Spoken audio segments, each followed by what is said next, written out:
اللہ کی قسم ہم اپنی خوشیوں پہ، اپنی شادی بیاہوں پہ اللہ کا ڈر اور خوف اپنے دلوں سے نکال دیتے ہیں۔ ہم سمجھتے ہیں شاید تھوڑی وقت کے لیے، کوئی بات نہیں جی، یہ کر لیں اس کے بعد اللہ سے توبہ کر لیں گے۔ ایک گناہ کو گناہ سمجھتے ہوئے بھی کرنا یہ اتنا سنگین جرم ہے کہ انسان معافی بھی مانگے اللہ تب بھی معاف نہیں کرتے۔ گناہ کو گناہ سمجھتے ہوئے کرنا، اللہ اکبر۔ شادی بیاہوں پہ ہم رب کو بھول چکے ہوتے ہیں۔ کوئی پتہ ہے کس موڑ پہ ہماری زندگی کی شام ہو جائے، کس موڑ پہ ہمارا انجام کیا ہوگا؟ کبھی سوچا ہے؟ ہر شادی پہ ہم نے جب تک ناچ گانے والی نہ آ جائے، جب تک ہماری شادیوں پہ معاذ اللہ جب تک کنجر خانہ نہ کر لیا جائے، ہم اس شادی کو شادی نہیں سمجھتے۔ ہم اس خوشی کو ادھوری سمجھتے ہیں، خوشی نہیں سمجھتے، نامکمل خوشی سمجھتے۔ ہر بندہ الا ماشاء اللہ اللہ کی قسم، ہر گھر کے اندر کوئی حاجی صاحب ہے، کوئی نمازی صاحب ہے، کوئی تہجد گزار ہے، کوئی صبح و شام نمازیں ادا کرنے والا ہے، کوئی صدقہ خیرات کرنے والا ہے، چہرے پہ خوبصورت داڑھی سجائی ہوئی ہے، اتنی لمبی داڑھی ہے، حاجی صاحب ہے ماشاءاللہ، صف اول کے نمازی ہیں، ادھر سے مؤذن اللہ اکبر کہتے ہیں، ادھر سے حاجی صاحب کام چھوڑ کے مسجد کے لیے چل پڑتے ہیں، لوگ اس کی تعریفیں کرتے ہیں، اس کی نمازوں کے بھی چرچے ہیں۔ صف اول میں نماز پڑھنا بڑے اعزاز کی بات ہے۔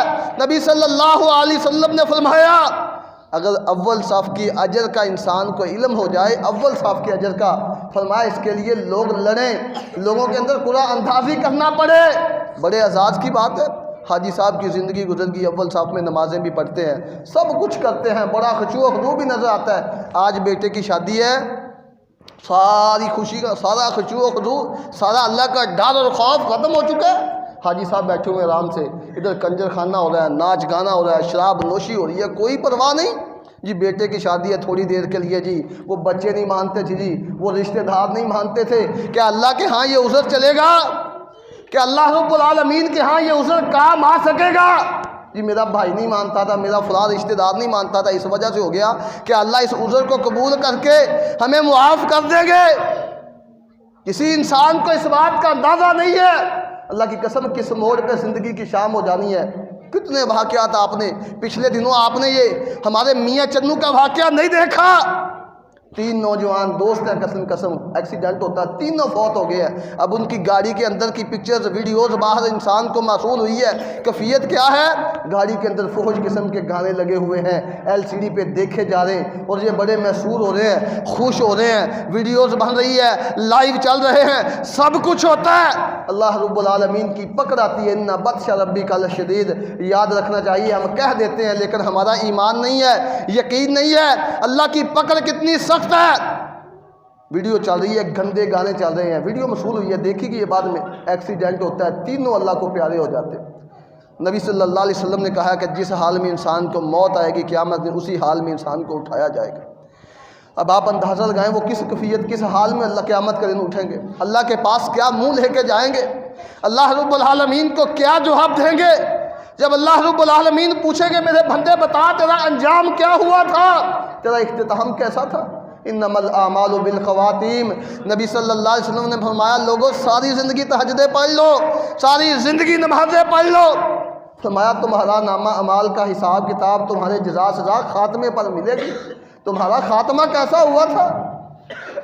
موٹر وے پہ گاڑی کا ایکسیڈنٹ ہوتا ہے، اللہ اکبر، گاڑی تباہ ہو جاتی ہے، اندر جو لوگ ہیں وہ بھی اللہ کو پیارے ہو جاتے ہیں، لاشیں پہچاننے کے قابل نہیں ہے۔ اب گاڑی سے اونچی آواز کے اندر گانوں کی آواز آ رہی ہے، اونچی آواز کے اندر گاڑی تباہ ہوگی، اللہ کی قسم گانوں کی آواز بند نہیں ہوئی۔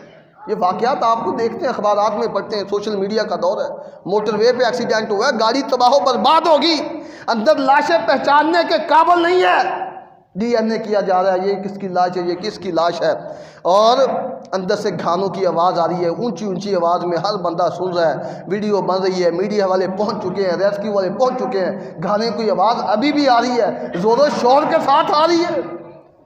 انا للہ و انا الیہ راجعون۔ محترم بھائیو، سوچیے اگر ہمارا انجام اختتام بھی ایسا ہو گیا، پھر ہمارا انجام کیا ہوگا؟ کیا اللہ کو منہ دکھائیں گے؟ اللہ معاف کرے، بیٹے کی شادی ہے جی، جب تک ناچ گانے والے نہ ہو جائیں تب تک ہمیں شادی نہیں ہوتی، اللہ کی قسم مجھے دکھ ہوا، میں نے دیکھا تو نہیں سنا ہی ہے، پچھلے دنوں ہمارے گاؤں میں شادی ہوئی ہے، اب جی دولہا صاحب آ رہے ہیں، پیچھے ڈھول والے آ رہے ہیں اور بازار میں آ رہے ہیں، دکھ ہوتا ہے اللہ کی قسم، کتنا دکھ ہوا۔ اب یہ دولہا صاحب کہاں جا رہی؟ مسجد میں جا رہے ہیں جی نوافل ادا کرنے، انا للہ و انا الیہ راجعون، مسجد کے اندر آ رہے ہیں ڈھول کی تھاپ پہ، شرم نہیں آتی کہ اللہ کے گھر کی طرف جا رہا ہوں، اگر اللہ نے مجھے اسی موڑ پہ پکڑ لیا پھر کیا انجام ہوگا میرا، کیا سوال جواب دوں گا اللہ کو؟ ظالموں اپنے گھر تک چلو کنجر خانے کو محدود رکھو، کم از کم یہ پاک جگہ، مقدس جگہ جس کو نبی کائنات نے پوری روئے زمین پہ پاک اور مقدس جگہ کہا، کم از کم اس کو تو پاک رہنے دو، ان جگہوں پہ تو کنجر خانہ نہ ہونے دو۔ اب باپ نے نہیں دیکھا، رشتہ داروں نے یا محلے والوں نے نہیں دیکھا، اب جو لوگ وہاں پہ اپنے آپ کو مسلمان سمجھتے سارے کلمہ گو ہیں، کیا انہوں نے نہیں دیکھا کہ یہ یار مسجد جا رہا ہے، کم از کم مسجد کے لیے اس کو روک لیں، مسجد کے دروازے تک ڈھول کی تھاپ پہ آ رہے ہیں۔ یہ دولہا صاحب کہاں آ رہے ہیں؟ نوافل ادا کرنے کے لیے، اور 99% بغیر وضو کے آتے ہیں، وضو بھی نہیں کیا ہوتا، مسجد میں آنا ضروری لازمی سمجھتے ہیں، نفل ادا کریں، شکرانے کی کوئی بات نہیں ہے، یہ کوئی شرط نہیں ہے کہ مسجد میں ہی آ کے ادا کیے جائیں، گھر میں بھی انسان کر سکتا ہے۔ نبی صلی اللہ علیہ وسلم کی خوشی کے موقع پہ نوافل ادا کیا کرتے تھے، لیکن اس کے لیے وضو شرط ہے۔ 99% آپ دیکھ لیں، پوچھ سکتے ہیں، دولہا صاحب نے وضو نہیں کیا ہوتا، بغیر وضو کے آتے آ رہے ہیں ڈھول کی تھاپ پہ۔ خدا رہا میرے محترم بھائیو، اللہ سے ڈھک جائیں، اللہ سے ڈھک جائیں، کم از کم ان مسجدوں کو پاک رہنے دیں۔ اگر اسی حال میں ہمیں موت آ گئی، بتائیں اللہ کو کیا منہ دکھائیں گے، کیا منہ لے کے جائیں گے؟ ایک ویڈیو میں نے دیکھی ہے جی، شادی ہے یا خوشی کا کوئی موقع ہے، ڈھول بجانے والا، تھاپنے والا ڈھول کو زور زور سے بجا رہا ہے، زور زور سے، اچانک پیچھے گرتا ہے، فرشتہ آ گیا ہے، اللہ کی پکڑ آ گئی ہے، ان بطش ربی کا لشدید، پکڑ آ گئی ہے، اللہ رب العالمین کی پیچھے گرتا ہے، جب تک اس کی روح نہیں نکل جاتی، اللہ کی قسم وہ ڈھول بجاتے جا رہا ہے، بجاتے جا رہا ہے، حتیٰ کہ اس کی روح نکل جاتی ہے۔ اب آپ خود بتائیں، نبی صلی اللہ علیہ وسلم کی زبان سے ہر بات نکلنے والی، میرا ایمان اور یقین ہے حق اور سچ ہے، نبی صلی اللہ علیہ وسلم نے فرمایا جس حال میں اس انسان کا خاتمہ ہوگا اسی حال میں قیامت کے دن اٹھے گا۔ اب جو ڈھول بجانے والا ہے، ڈھول بجاتے بجاتے جس کو موت آ گئی ہے، مجھے بتائیں کیا وہ قیامت کے سجدہ کرتے ہوئے اٹھے گا؟ کیا وہ نماز و تہجد پڑھتا ہوا اٹھے گا؟ اسی حال میں اٹھے گا، جب اللہ کی عدالت میں اس حال میں جائے گا، مجھے بتاؤ اس بندے کا پھر انجام کیا ہوگا؟ خدا را میرے محترم بھائیوں، وقت مجھے اجازت نہیں دیتا، نبی صلی اللہ علیہ وسلم ہر خطبے میں کہا کرتے تھے، یا ایھا الذین آمنوا اتقوا اللہ حق تقاتہ، لوگوں اللہ سے ڈر جاؤ جس طرح اللہ سے ڈرنے کا حق ہے، ولا تموتن الا وانتم مسلمون، تمہیں اسلام کی حالت میں موت آنی چاہیے، انما الاعمال بالخواتیم، تمہارا خاتمہ اچھے اعمال پہ ہونا چاہیے، اچھے اعمال کرتے ہوئے ہونا چاہیے۔ نماز پڑھتے ہوئے سجدے کی حالت میں موت آ جائے، اللہ اکبر، کیا اعزاز کی بات ہے۔ سعودی عرب کا ایک واقعہ، آخری واقعہ سنا کے وقت مجھے اجازت نہیں، تو بات کو ختم کرتا ہوں۔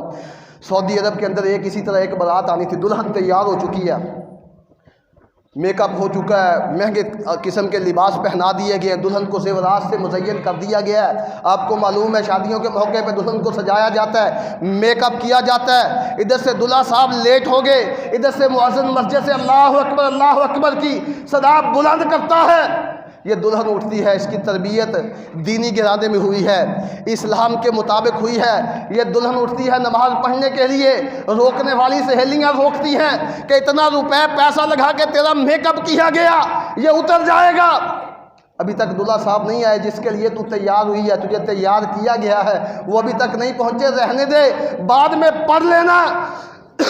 اللہ کی قسم، وہ دلہن پتہ کیا کہتی ہے؟ کہتی میں دنیا کے اپنے خامد کے لیے اپنے رب کو ناراض نہیں کر سکتی، میرے رب کا بلاوا آ گیا، میرے رب نے مجھے بلا لیا، جب تک میں رب کے سامنے سجدہ ریز نہ ہو جاؤں تب تک میں اپنے خامد کے لیے یا اس کو اپنا چہرہ دکھانا مناسب نہیں سمجھتی، تیاری کرتی ہے، اللہ کی قسم وضو کرتی، میک اپ اتر چکا ہے، وضو کر کے نماز میں کھڑی ہوتی ہے، قیام کرتی، قیام کرنے کے بعد سر سجدے میں رکھتی ہے، ادھر سے سر سجدے میں گیا، ادھر سے اس کی روح پرواز کر جاتی ہے۔ اللہ اکبر، کیا پیاری، کتنی پیاری موت ہے، ساتھ سجدے میں رکھا، اللہ کو پیاری ہو گئی۔ اللہ کی قسم اگر یہ اپنی سہیلیوں کی بات پہ عمل کرتی، سہیلیوں کو بات کے مان کے نماز کو چھوڑ دیتی، اس کا وقت آ چکا تھا، اگر اسی حال میں اس کی موت آ جاتی، مجھے بتاؤ پھر اللہ کو کیا منہ دکھاتی؟ اب سر سجدے میں رکھا، اس کی روح پرواز کر گئی ہے، سب لوگوں نے رشک کیا، سب لوگ اس ایسی موت کی تمنا کر رہے ہیں، خواہش کر رہے ہیں کہ کاش ہمیں بھی ایسی موت نصیب ہو جائے۔ اور بھائیو آرزو کیا کریں، اللہ سے دعا بھی کیا کریں۔ نبی صلی اللہ علیہ وسلم ہر جنازے کے اندر جب جنازے کی دعا پڑھایا کرتے تھے تو یہ دعا کیا کرتے تھے، اللہم من احییتہ منا فاحیہ علی الاسلام، اے اللہ ہم میں سے جس کو بھی تو زندہ رکھے اسلام کی حالت میں زندہ رکھنا۔ اللہ جس کو بھی تو موت دے ایمان کی اور اسلام کی حالت میں موت دینا، یہ انسان کے بس کی بات نہیں ہے۔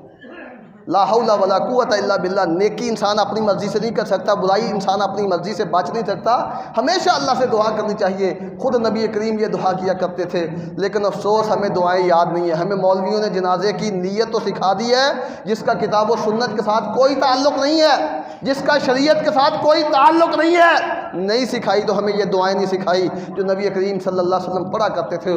خدا را میرے محترم بھائیوں، میں اور آپ اپنا محاسبہ کیجئے۔